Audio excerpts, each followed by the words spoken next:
열왕기하 11장 13절에서 마지막 21절 말씀까지 보겠습니다. 열왕기하 11장 13절에서 21절 말씀.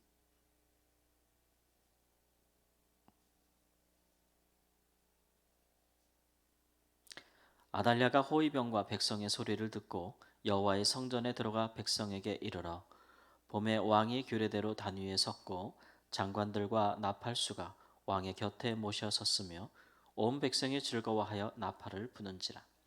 아달랴가 옷을 찢으며 외치되 반역이로다 반역이로다 하매 제사장 여호야다가 군대를 거느린 백부장들에게 명령하여 이르되 그를 대열 밖으로 몰아내라. 그를 따르는 자는 모두 칼로 죽이라 하니 제사장의 이 말은 여호와의 성전에서는 그를 죽이지 말라 함이라. 이에 그의 길을 열어주매 그가 왕궁의 말이 다니는 길로 가다가 거기서 죽임을 당하였더라. 여호야다가 왕과 백성에게 여호와와 언약을 맺어 여호와의 백성이 되게 하고 왕과 백성 사이에도 언약을 세우게 하매 온 백성이 바알의 신당으로 가서 그 신당을 허물고 그 제단들과 우상들을 철저히 깨뜨리고 그 제단 앞에서 바알의 제사장 mat단을 죽이니라.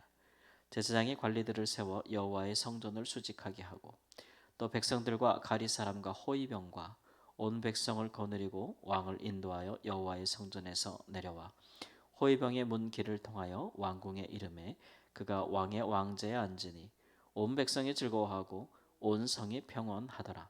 아달랴를 무리가 왕궁에서 칼로 죽였더라. 요아스가 왕이 될 때 나이가 7세였더라. 아멘. 북이스라엘 아합의 왕후였던 이세벨의 딸 아달랴가 남유다에서 여왕이 된 지 6년 만에 통치한 지 6년 만에 그가 이제 그의 통치를 마감하고 죽임을 당하였다. 아달랴에 가는 길은 그 어머니 이세벨과 가는 길과 다르지 않았습니다. 그가 그 왕좌를 차지하기 위해서 자기의 친손자들까지도 죽이고 그렇게 잔인무도하게 그가 왕좌에 오르기를 원하였으나 그 통치는 6년밖에 가지 않았다라고 하는 것이죠. 이처럼 이제 그 북이스라엘의 아합의 영향력, 특히 그 죄악의 악의 영향력이라는 것은 이처럼 강했습니다. 이래서 이제 북이스라엘과 남유다에 해당하는 모든 개혁이 완성이 되었죠. 북이스라엘은 예후를 통해서 또 남유다는 오늘 말씀처럼 제사장의 그룹을 통해서 여호야다를 통해서 개혁이 완수되었습니다. 남유다가 아합의 영향권 안에 들어간 지는 한 15년 정도. 그러니까 북이스라엘은 뭐 오므리 왕조 그러면 100여 년 정도 4대에 걸쳐서 그들이 선하지 않은 악한 자들에 의해서 통치를 받았고 남유다는 이제 15년 정도 그렇게 이제 아합의 영향을 받아서 여호와의 그 유다에 있던 여호와 예루살렘의 성전을 허물고 그 안에 있는 기명들을 다 바알의 신당으로 옮기고 바알의 신전을 세워서 거기서 백성들을 미혹하게 하고 백성들로 하여금 여호와를 떠나게 하였다. 근데 이제 북이스라엘만큼 기간이 그렇게 길지 않았기 때문에 오히려 이제 좀 그래도 좀 신속하게 다시 여호와의 신앙으로 돌아올 수 있는 결정적인 계기가 일어났다라고 하는 것이죠. 이처럼 이제 악의 세력이 붕괴하는 것은 오래 갈 것 같지만 한번 시작이 되면 그것은 이제 속절없이 정말 신속하게 이루어진다라고 하는 것이죠. 성경에 일관된 가르침은 악인은 반드시 심판을 당할 것이기 때문에 악인의 형통함을 부러워하지 말라라고 하는 것이고 또는 그 통치 아래서 고통 당하지 않도록 미리미리 기도하라. 또 고요하고 평안한 중에 신앙생활을 할 수 있도록 기도하라라는 가르침이 신약에도 저희들에게 주어져 있습니다. 오늘 말씀에 보면 아달랴가 죽고 나서 온 그 나라 또 예루살렘 백성들이 다 평안해졌다 이렇게 이야기하잖아요. 악인들이 다스리게 되면 평안이 없어요. 왜냐하면 이 사람들은 자기 안에 있는 악을 그 죄를 또 탐심을 만족시키기 위해서 하여튼간 뭐 자기가 원하는 것을 갖기 위해서 무죄한 자들의 피를 흘리고 죽이고 또 피로서 세운 그런 권력 그런 것들을 시행하고 하나님의 말씀 율법이 아니라 다른 이제 그 다른 법 율법이 아닌 다른 법을 가져오기 때문에 이스라엘 사회가 공의로워질 리가 없겠죠. 질서가 잡힐 리가 없겠고 그런 일들이 시작되고 있다라는 것을 볼 수가 있습니다. 이처럼 이제 그 여호와의 신앙이 무너질 때 그럴 때 백성들도 미혹을 받고 또 미혹을 받는 이들 중에 또 제사장들도 미혹을 받겠죠.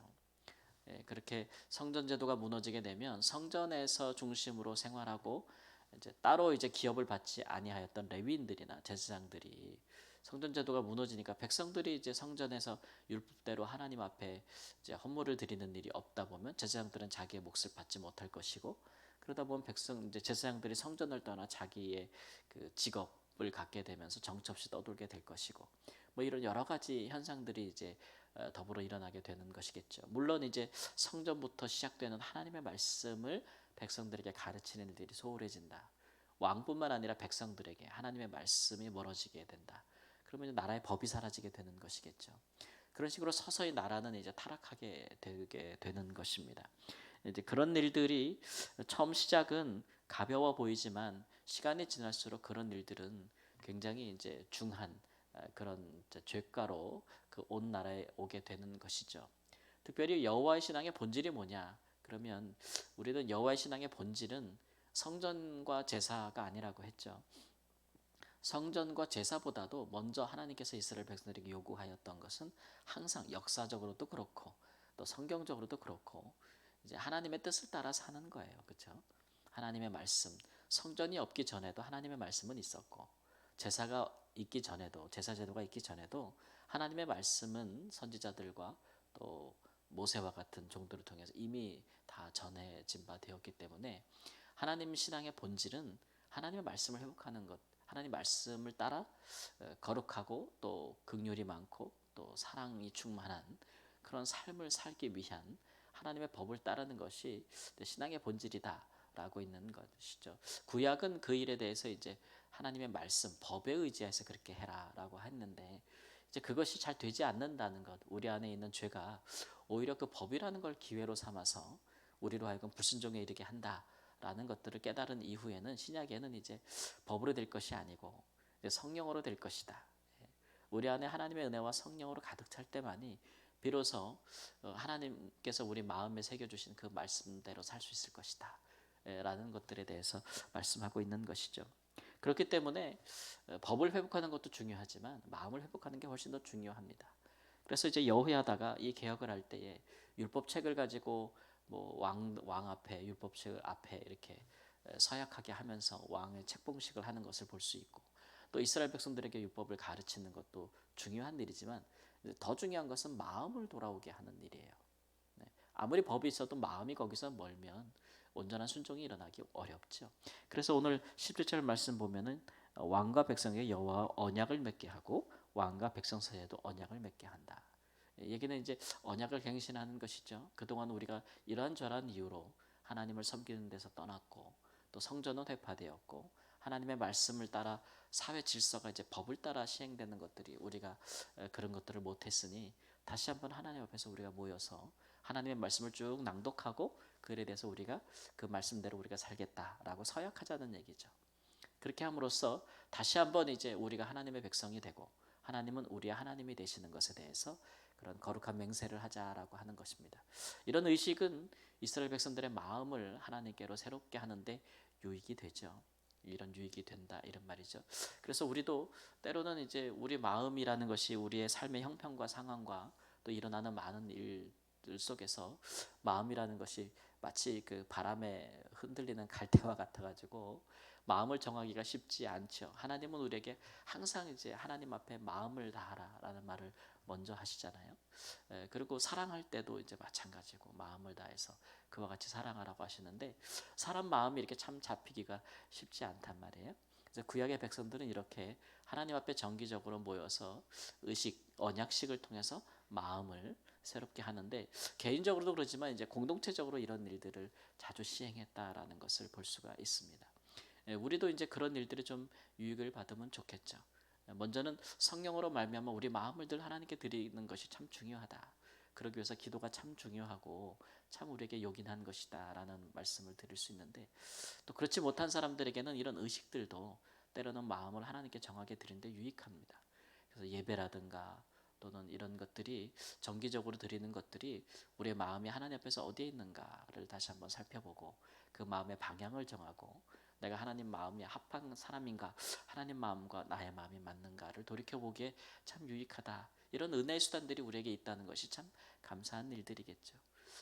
그래서 그런 것들을 다시 한번 생각해 보면서 진정한 개혁은 결국은 사회 제도도 바뀌는 것도 중요하고 사회 시스템도 바뀌는 것도 중요하고 또 사회를 다스리는 지도자들, 권력자들이 선한 자들로 바뀌는 것도 굉장히 중요한 일이겠지만 가장 근본적인 개혁은 결국은 사람의 마음의 중심이 하나님께로 돌아오게 하는 것, 그런 것들이 훨씬 더 중요하다. 이런 일들이 되지 아니하면 결국은 보이는 것들이 이제 하나님으로부터 틀어지고 이스라엘 사회가 다시 하나님부터 멀리 떠나는 것들은 비일비재하게 일어나는 일이다라는 것. 그래서 선지자들이 그처럼 이렇게 이스라엘 백성들의 마음이 하나님께 돌아오게 하는데 그들의 모든 것을 바치는 사역을 하였던 이유도 마찬가지고 우리 예수님께서도 이 땅에 오셨을 때 그분이 뭐 사회 제도를 바꿨어요, 뭐 왕을 바꿨어요 그러지 않죠. 다만 이제 백성들의 마음, 하나님의 백성들이 될 사람들의 마음을 예수님을 통해서 온전히 하나님께 향할 수 있도록 하는데 그분이 전심으로 하나님의 뜻을 받들어 죽기까지 복종하신 모습을 우리에게 보여주셨다라고 하고 있는 것, 그런 것들을 우리가 생각해 볼 때 우리가 살면서 제일 먼저 해야 될 것, 우리의 마음을 하나님 앞에 맞추고 하나님이 보실 때 인정하실 만하고 칭찬하실 만한 마음을 가지는 것, 그리고 그러한 삶이 또 거기서부터 나는 것이고 그 생명과 능력이 또 거기서부터 나는 것이고 그렇게 보이지 않는 것부터 보이는 것에 이르기까지 하나씩 하나씩 변화시키고 개혁해 갈 수 있는 그런 은혜가 있기를 우리 주 예수님의 이름으로 축원합니다. 아멘. 하나님, 사람들의 마음이 식어지고 서로를 향한 사랑이 식어지고 하나님을 향한 감사가 식어지는 때에 우리가 살고 있지 않나. 다시 한번 하나님 우리 자신을 돌이켜 봅니다. 우리의 삶에 하나님 거대한 또 악과 또 사회 악들이 하나님 뿌리를 내려서 그것을 뿌리 뽑기까지가 너무나 고통스럽고 많은 사람들이 희생당하는 일이 없는 그런 사회가 될 수 있도록 주여 인도하여 주옵소서. 하나님의 백성들이 하나님 시대적인 하나님의 부르심을 생각하고 하나님 먼저 주님 앞에 그 마음을 드리기를 잘하고 또한 그 삶 가운데 주의 말씀대로 또 주의 뜻대로 성령을 힘입어 실천하는 담대함과 용기가 있도록 인도하여 주셔서 우리에게 가장 가까운 곳에서부터 하나님 우리 자신의 마음부터 성전 삼아 우리가 사는 모든 것이 하나님의 임재가 임하는 성전되는 하나님의 나라가 되는 귀한 삶을 이뤄갈 수 있도록 주께서 도와주시기를 주님 앞에 기도합니다. 믿음을 따라 이 일을 시행하는 사랑하는 죄 성도들을 축복하시고 무엇이든지 내건 또 내 것이라 여기지 아니하고 주께서 주신 것이라 여기며 청지기와 같이 삶의 수고를 다하고 노력을 다하는 죄 성도들을 축복하시고 하나님의 큰 능력으로 도와주시며 항상 함께하여 주시어서 악에서 지지 아니하고 죄로 말미암아 걸려 넘어지지 아니하고 늘 하나님 성령과 말씀으로 승리하는 당신의 귀한 남정과 여종들 될 수 있도록 인도하여 주옵소서. 존귀하신 예수님의 이름으로 기도합니다. 아멘.